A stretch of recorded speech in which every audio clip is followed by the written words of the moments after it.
Assalamualaikum warahmatullahi wabarakatuh. Mari kita simak alur cerita Battle Through the Heavens. Mohon dukungannya untuk like, komen, dan subscribe. Terima kasih sebelumnya, semoga Allah membalas kebaikan semuanya.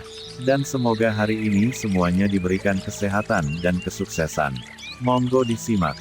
Cahaya tak terlihat tetap tergantung di langit yang jauh. Kekuatan spiritual yang luas dan dahsyat sama seperti banjir ketika dengan cepat tersapu ke segala arah.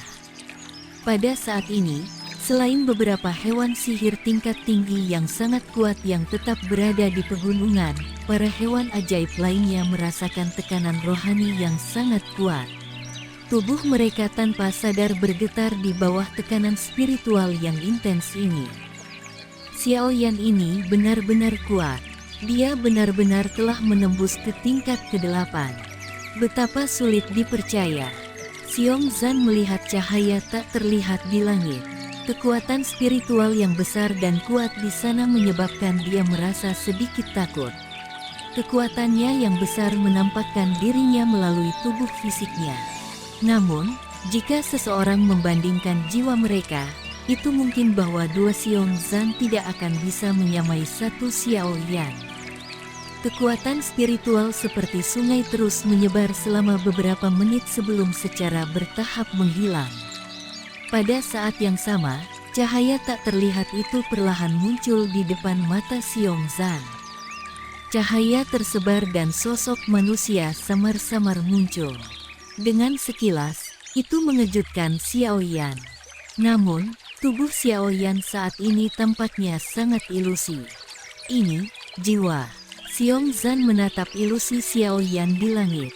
Jantungnya tiba-tiba kaget ketika dia dengan lembut menebak. Sesuatu seperti jiwa terlalu ilusi dan tidak jelas bagi para ahli di era ini. Kekuatan spiritual juga tidak berwarna dan tanpa bentuk. Seseorang akan kesulitan mendeteksi dan menghadapinya. Sangat sedikit orang yang melihat sesuatu yang mirip dengan jiwa berbentuk manusia. Setelah semua, membentuk jiwa ilusi menjadi bentuk manusia, yang tidak menyebar untuk waktu yang lama, adalah sesuatu yang bahkan beberapa elit Dozuns kesulitan mencapai. Xiaoyan di langit bergetar sesaat sebelum tiba-tiba menundukkan kepalanya. Dia melihat ke kamar batu di tanah. Ada sosok kurus perlahan melangkah melalui udara kosong, berjalan mendekat. Mata Xiaoyan menyapu sosok itu dan menemukan bahwa itu adalah tubuh fisik Xiaoyan. Sementara tubuh fisik berjalan di udara menuju jiwa, Xiaoyan diaglomerasi oleh jiwa juga bergerak. Itu berjalan menuju tubuh yang sebenarnya. Tubuh spiritual akan menyusut sedikit setiap kali satu kaki mendarat. Pada saat tubuh spiritual telah tiba di depan tubuhnya yang sebenarnya, dia telah berubah menjadi seukuran telapak tangan cahaya tak terlihat. Setelah itu melayang, mendarat di dahi tubuh yang sebenarnya, dan menghilang. Ketika jiwa sekali lagi memasuki titik di antara alis Xiaoyan, tubuhnya sedikit gemetar. Tekanan spiritual di langit juga hilang pada saat ini. Tubuh Xiaoyan berdiri di langit untuk sementara. Matanya yang hitam pekat sekali lagi memulihkan kesadarannya. Dia menghirup nafas dalam-dalam dan tiba-tiba mulai membentuk segel dengan tangannya. Setelah itu, kekuatan spiritual yang kuat menyebar dari antara alisnya dengan kecepatan seperti kilat. Akhirnya, itu diaglomerasi menjadi tapak tangan spiritual tak terlihat di mana tangan Xiaoyan adalah. Kakak laki-laki Xiongzan, coba dan terima tapak tangan spiritual aku. Teriakan yang rendah dan dalam dipancarkan dari mulut Xiaoyan. Segera, matanya beralih ke Xiongzan di bawah ini secara tiba-tiba saat dia tertawa. Tapak tangan itu, yang dibentuk oleh tekanan spiritual yang luas dan kuat, berubah menjadi petir yang bergegas ke puncak gunung tempat Xiongzan berada. Hahaha, bagus. Xiongzan tertawa terbahak-bahak ketika mendengar tawa Xiaoyan. Segera, tangannya yang besar seperti kipas dikepal. Kedua matanya menyipit saat dia menatap kekuatan kuat yang tak terlihat yang melintas di langit. Blaar, itu tapak tangan spiritual tak terlihat langsung tiba. Setelah itu, ia bertabrakan dengan keras melawan tinju baja Xiongzan. Segera, suara rendah, dalam teredam terdengar di seluruh gunung.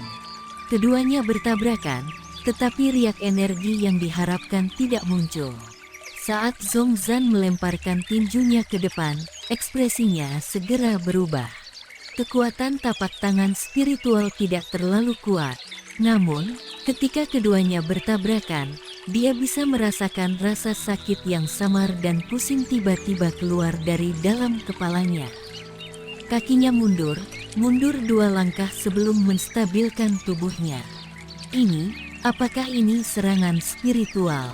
Ekspresi serius muncul di wajah Xiongzhan setelah dia menstabilkan tubuhnya. Meskipun dia tidak menggunakan semua kekuatannya sebelumnya, serangan aneh Xiaoyan bukanlah sesuatu yang dia dapat blokir hanya dengan mengandalkan kekuatan tubuh fisiknya karena tidak menyerang tubuh fisik seseorang tetapi jiwa seseorang sebagai gantinya. Meskipun tingkat serangan ini memiliki kesulitan besar yang menyebabkan lawan membahayakan, jika seseorang tiba-tiba menggunakan serangan seperti itu selama pertempuran, keadaan kebingungan sementara akan cukup untuk menyebabkan situasi pertempuran berubah. Dikabarkan bahwa para alkemis dari zaman kuno adalah orang-orang yang bahkan beberapa ahli Doqi tidak berani menyinggung secara acak. Serangan spiritual sulit dideteksi dan dipertahankan.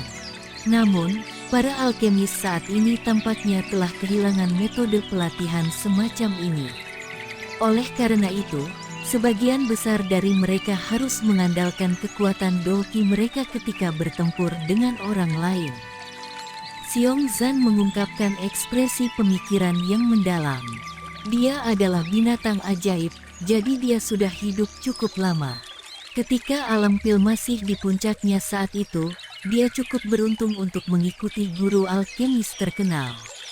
Oleh karena itu, ia memiliki pemahaman tertentu tentang hal-hal yang berkaitan dengan alkemis. Hahaha, kakak laki-laki Xiongzhan, apakah kamu baik-baik saja?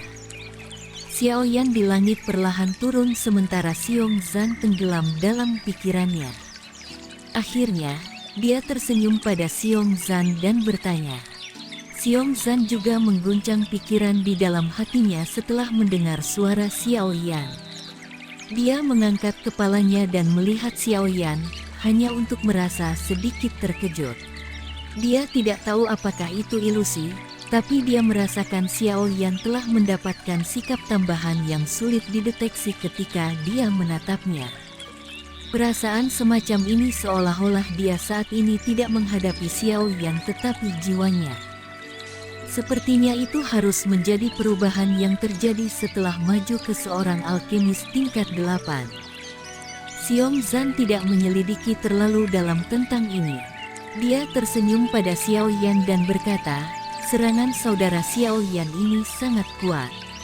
Jika itu seseorang pada tingkat yang lebih rendah, kemungkinan kesadarannya akan rusak di bawah serangan spiritual semacam itu. Bentuk alamat Xiongzhan telah menjadi jauh lebih akrab ketika berbicara dengan Xiaoyan. Meskipun ia adalah ahli kelas Douzun, Xiaoyan saat ini telah maju ke ranah guru alkemis tingkat 8.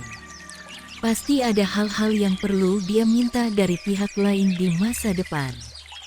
Xiaoyan tersenyum. Dia tidak menyaring sedikit perubahan pada Xiongzhan.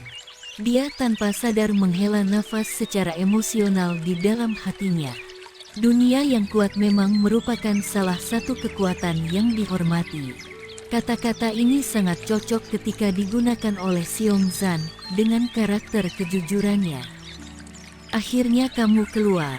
Suara yang jelas tiba-tiba terdengar dari belakang Xiaoyan. Suara itu secara alami milik Xian, yang sudah menunggu sampai frustasi. Xiaoyan berbalik. Dia melihat Xian, tersenyum, dan bertanya, sudah berapa hari aku di retret ini? Hampir 8 hari, Ziyan memutar matanya saat dia menjawab. Jika kamu sedikit terlambat, alam pil ini akan ditutup. Pada saat itu, kamu juga akan kehilangan kualifikasi untuk bergabung dengan kompetisi. 8 hari ya, kalau begitu, masih ada 1 hari lagi. Xiaoyan sedikit mengangguk, melelahkan 8 hari tidak melebihi harapannya. Dia merenung sejenak, mengambil peta dari cincin penyimpanannya, dan mendapatkan bantalannya. Setelah itu, matanya beralih ke utara saat dia berkata, aku sudah mengumpulkan semua item tugas. Yang perlu aku lakukan adalah bergegas ke pintu keluar alam pil. Bagaimana dengan kamu berdua? Mendengar ini, Ziyan membentangkan tangannya saat dia berkata, kami akan mengikuti kamu. Namun, ada anggota dari Menara Pil yang menjaga pintu keluar dari Menara Pil. Karena itu, kamu hanya bisa pergi lebih dulu setelah kami sampai di sana. Aku akan memikirkan cara untuk meninggalkan diri sendiri. Xiaoyan sedikit mengangguk. Dia menyadari beberapa kemampuan Ziyan. Selain itu, dia bisa memasuki alam pil ini tanpa ada yang tahu. Tentu saja, dia harus memiliki sarana untuk meninggalkannya. Kalau begitu, ayo bergerak. Masih ada jarak sampai pintu keluar itu. Kami harus meningkatkan kecepatan kami untuk meraihnya sebelum ditutup. Iya nih, ya, kamu harus mengurus ini dulu. Namun, kamu tidak boleh memonopolinya. Ziyan tiba-tiba membuka tangan kecilnya dan cincin penyimpanan berwarna hijau zamrud muncul. Wajah Xiongzan di samping bergetar tanpa sadar ketika dia melihat cincin penyimpanan ini. Ini, Xiaoyan sedikit tidak yakin. Batuk, ini berisi semua bahan obat langka di aula batu. Xiongzan di belakang Xiaoyan dengan kering terbatuk.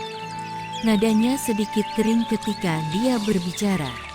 Xiaoyan terdiam ketika mendengar kata-katanya. Dia melihat urgi itu mata Ziyan dan tanpa sadar menggelengkan kepalanya dengan senyum pahit. Nenek tua kecil ini memang berusaha menyita kekayaan orang lain. Xiaoyan menerima cincin penyimpanan secara sepintas. Itu bohong jika Xiaoyan mengatakan bahwa dia tidak tertarik dengan semua bahan obat ini. Dengan gudang bahan obat ini, dia akan menghemat banyak usaha dan waktu ketika dia menyaring pil obat di masa depan. Lagi pula, beberapa bahan obat di dalamnya cukup sulit ditemukan di dunia luar. Apakah kakak laki-laki Xiongzan juga mengikuti? Xiaoyan meletakkan cincin penyimpanan di jarinya, terbatuk lembut, dan bertanya. Iya nih, aku masih perlu mengandalkan nenek tua kecil ini jika aku ingin pergi. Selain itu, aku akan menjadi pengawal kamu pada saat yang sama. Jika tidak, jika kamu akhirnya bertemu orang-orang itu dari terakhir kali di sepanjang jalan, situasimu akan sangat buruk. Xiongzan berbicara saat ia dengan enggan mengalihkan pandangannya dari cincin penyimpanan di jari Xiaoyan. Haha, kalau begitu, aku akan merepotkan kakak laki-laki Xiongzan. Xiaoyan tanpa sadar tersenyum ketika mendengar ini. Dia menangkupkan tangannya ke Xiongzan dengan rasa syukur dan berkata, dalam hal ini, mari kita segera pergi. Terbang sendiri adalah benar-benar terlalu merepotkan. Xiongzan tertawa. Mulutnya tiba-tiba mengeluarkan peluit. Segera, seruan burung yang jelas terdengar di 10.000 pegunungan obat. Sesaat kemudian, sesosok besar terbang ke pegunungan yang jauh dan berlama-lama di atas gunung. Ayo pergi. Binatang burung misterius ini sangat cepat. Selain itu, ini juga menghemat upaya kami. Xiongzan melambaikan tangannya ke Xiaoyan. Setelah itu, kakinya menginjak tanah dan dia bergegas. Dia terus mendarat di belakang luas dari binatang burung besar yang misterius. Xiaoyan dan Ziyan diikuti dengan ketat, menangis. Binatang burung besar yang misterius memancarkan tangisan tajam. Segera, ia mengepakkan sayapnya yang besar. Ini membawa angin liar karena dengan cepat bergegas ke utara Alam Pil. Pintu keluar Alam Pil terletak di wilayah utara. Ada beberapa jarak antara itu dan 10.000 pegunungan obat. Untungnya, binatang burung besar yang misterius yang ditemukan Xiong Zan ini sangat cepat. Berdasarkan kecepatannya, mereka harus dapat mencapai pintu keluar dalam 1 hari. Kelompok Xiaoyan juga melihat cukup banyak pesaing bergegas menuju jalan keluar di sepanjang jalan. Orang-orang ini iri pada kelompok Xiaoyan yang menunggangi burung besar ini. Dengan transportasi ini, adalah mungkin untuk menghemat banyak masalah. Sayangnya, binatang ajaib dalam Alam Pil ini semuanya sangat kasar. Menjinakkan mereka lebih mudah diucapkan daripada dilakukan. Menurut aturan, jika seseorang gagal mencapai pintu keluar sebelum Alam Pil ditutup, seseorang akan kehilangan kualifikasi untuk terus berpartisipasi dalam kompetisi. Mereka hanya harus menunggu 2 hari lagi sebelum para ahli dari Menara Pil memasuki Alam Pil dan membawa semua orang yang tetap berada di belakang. Oleh karena itu, untuk mencapai pintu keluar selama periode waktu yang tersisa ini, cukup banyak pesaing yang dengan cepat bergegas. Hampir 1 hari berlalu sementara mereka bergegas. Pada saat langit keesokan harinya bersinar, persegi besar yang dibangun dari batu-batu putih besar akhirnya muncul di tanah di kejauhan. Orang bahkan bisa melihat beberapa sosok hitam seukuran biji wijen di alun-alun. Ini adalah pintu keluar Alam Pil ya. Xiaoyan dengan lembut menghela nafas di dalam hatinya saat dia mempelajari kotak besar di kejauhan. Untung dia tidak tertunda. Pekikan terdengar memilukan. Binatang burung besar yang misterius memancarkan tangisan yang tajam. Segera mengepakkan sayap besar dan menciptakan beberapa angin liar saat dengan cepat menyapu ke arah alun-alun. Makhluk luar biasa ini, yang tiba-tiba muncul di langit, menyebabkan beberapa tokoh manusia di alun-alun melemparkan tatapan hati-hati. Orang-orang yang hadir telah memperoleh pemahaman adib tentang binatang ajaib dalam Pil film ini selama beberapa hari ini. Oleh karena itu, mereka tidak berani meremehkan binatang burung besar yang misterius setelah melihat ukurannya yang sangat besar. Binatang burung besar yang misterius berlama-lama di atas alun-alun di depan banyak tatapan di bawah. 3 sosok manusia di atasnya bergegas turun sebelum kaki mereka mendarat di alun-alun. Banyak tatapan segera ditembak setelah ketiga orang ini muncul. Segera, mata mereka terguncang saat mereka menyapu mereka Ziyan dan Xiong Zan. Kedua orang ini tidak proporsional. Sangat sulit bagi orang lain untuk memperlakukan mereka sebagai alkemis. Kelompok Xiaoyan tidak peduli dengan tatapan-tatapan ini. Matanya menyapu alun-alun dan segera berhenti di beberapa sosok yang akrab di depan. Cao Ying yang berpenampilan cantik, berpakaian hitam dengan anggun berdiri di alun-alun di dekat bagian depan dengan sosoknya yang cukup jelas terlihat. Matanya yang cantik berhenti di Xiaoyan saat dia muncul. Hanya setelah melihat bahwa tidak ada yang terlalu serius yang terjadi padanya, dia perlahan menghela nafas lega. Sudut mulut Song King berkedut ketika mendengar suaranya saat dia berdiri di samping Cao Ying. Wajahnya segera mengungkapkan ekspresi malu ketika dia dengan lembut berkata, "Untungnya tidak ada yang terjadi pada saudara Xiaoyan. Aku juga bisa tenang karena ini." Ying orang tua itu telah diam-diam menggunakan kekuatan tersembunyi untuk mendorongku dengan paksa. Jika aku tidak bereaksi dengan cepat, kemungkinan kekuatan tersembunyi akan mengambil hidup aku. Cao Ying memutar matanya setelah mendengar ini. Dia menutup mulutnya dan tertawa pelan. Song senior tidak perlu menyalahkan diri sendiri. Mereka yang tertinggal saat itu hanya menunggu kematian. Bagaimana bisa Ying menyalahkanmu?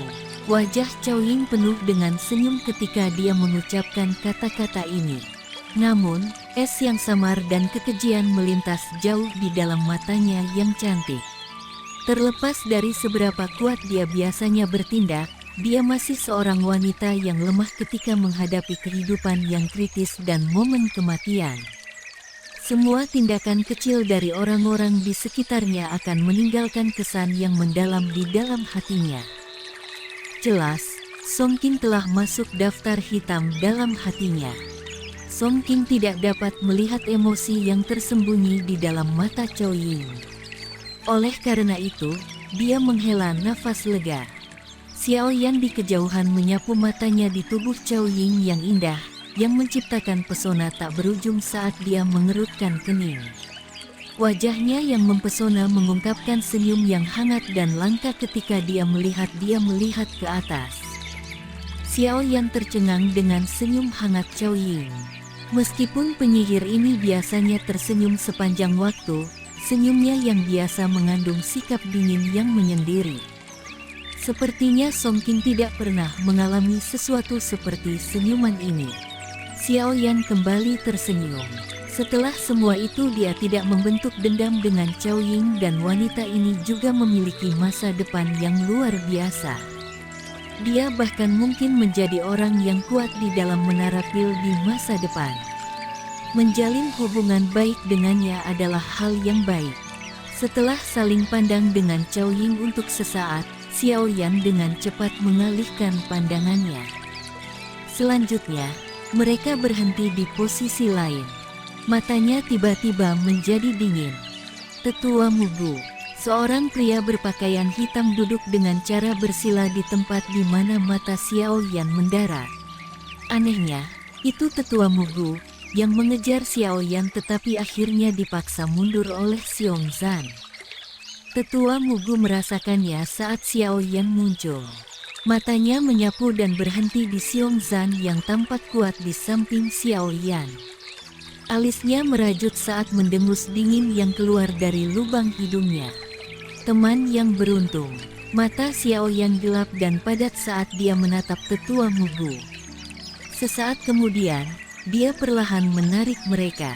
Orang-orang berpakaian hitam yang membantu Tetua Mugu saat itu menghilang sekali lagi. Namun, Xiao Yan sadar bahwa mereka tersembunyi di antara banyak alkemis di sini. Sepertinya orang tua ini juga setelah 3.000 api terbakar. Tangan Xiao Yan dengan lembut mengusap cincin di jarinya. Setelah itu, dia memindai seluruh kotak. Sambil dia menyapu matanya, dia menemukan bahwa ada cukup banyak di depan yang ahli dari generasi yang lebih tua. Daya tarik api surgawi 3000 benar-benar terlalu hebat. Untuk mendapatkannya, orang-orang dari generasi yang lebih tua ini dapat dikatakan telah mengesampingkan wajah mereka. Xiao Yan dengan lembut menghela nafas di dalam hatinya. Ini memang layak menjadi pertemuan pil. Tanpa kemampuan yang asli, mencoba untuk menonjol dalam situasi semacam ini, di mana semua ahli bersaing satu sama lain, kemungkinan besar tidak mungkin. Wanita muda itu memanggil Dan Chen dari klan dan tiba di sini sejak lama. Wanita ini jelas bukan orang biasa.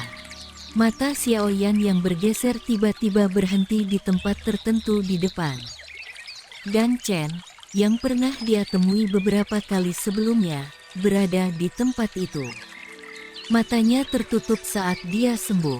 Xiao Yan memegang wanita muda yang tampak lemah ini dengan sangat hormat.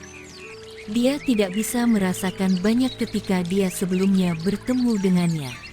Namun, sekarang dia melihat Dan Chen setelah jiwanya telah maju ke negara jiwa. Dia agak terkejut menemukan bahwa tampaknya ada kekuatan hisap yang tidak biasa melonjak keluar dari tubuh wanita muda itu. Gaya hisap semacam ini tidak mampu menyerap doki. Sebaliknya, itu digunakan untuk menyerap jiwa. Ketika Xiao Yan telah melakukan kontak dengan dia saat itu, kekuatan hisap yang tidak biasa yang dia rasakan seharusnya disebabkan oleh benda ini. Konstitusinya harus sedikit istimewa. Meskipun kekuatan spiritualnya luar biasa kuat, tubuhnya cukup lemah. Xiao Yan dengan saksama mempelajarinya dan segera merenungkan konstitusinya. Ada segala macam hal unik di dunia ini. Akan selalu ada beberapa orang dengan konstitusi yang tidak biasa. Beberapa contoh adalah tubuh racun celaka dari dokter peri kecil atau mata aneh King Lin sejak saat itu. Mereka semua orang luar biasa. Xiao Yan dengan lembut menggelengkan kepalanya. Dia bisa memprediksi bahwa tantangan dari pertemuan pil ini akan menjadi yang paling intens yang pernah ada. Jumlah pesaing yang tiba di alun-alun ini bertambah seiring dengan mengalirnya waktu. Selain itu, sebagian besar orang yang datang sangat kuat. Namun, ini memang masuk akal ketika orang memikirkannya. Bagaimana mungkin seseorang tidak memiliki beberapa kemampuan setelah mampu bertahan di alam pil ini, tempat persaingan yang ketat, sampai sekarang. Mata Xiao Yan juga menyapu tengah alun-alun sambil menunggu. Ruang di tempat itu agak terdistorsi. Seorang lelaki tua dalam pakaian yang mewakili menara pil hadir di dekat ruang yang terdistorsi. Orang tua itu memegang tongkat, dan kulit di wajahnya seperti itu pada kulit jeruk.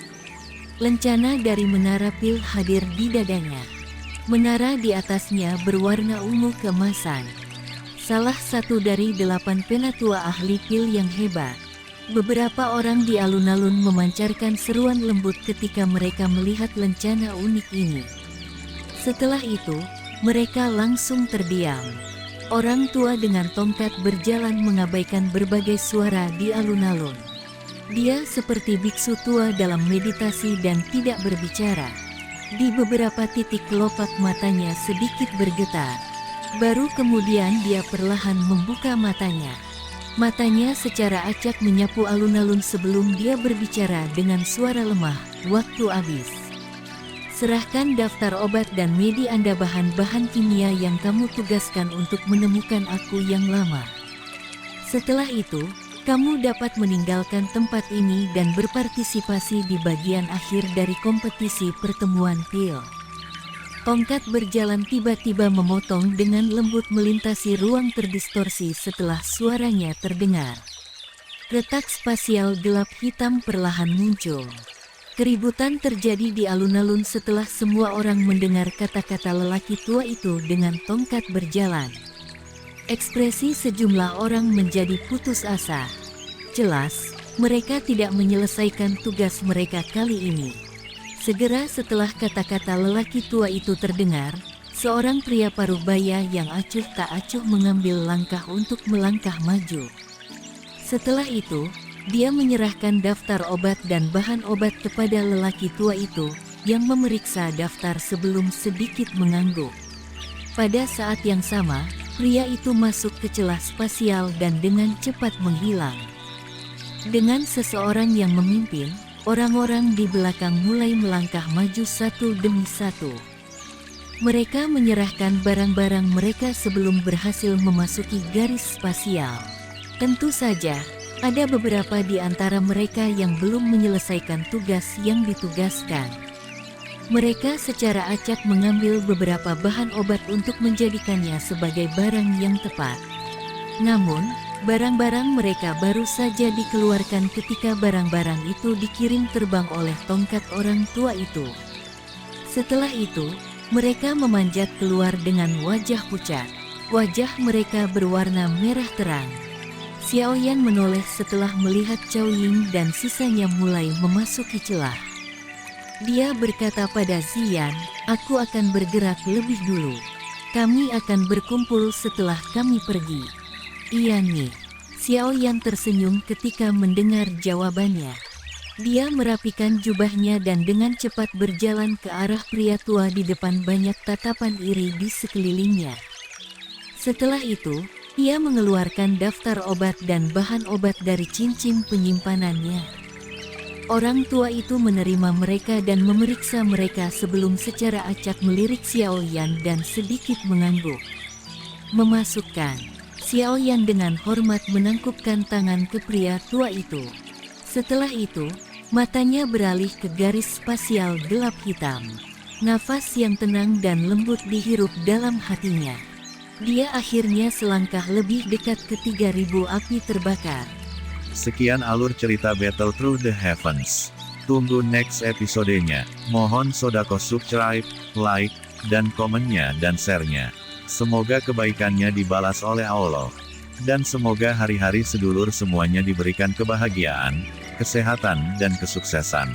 Terima kasih. Assalamualaikum warahmatullahi wabarakatuh.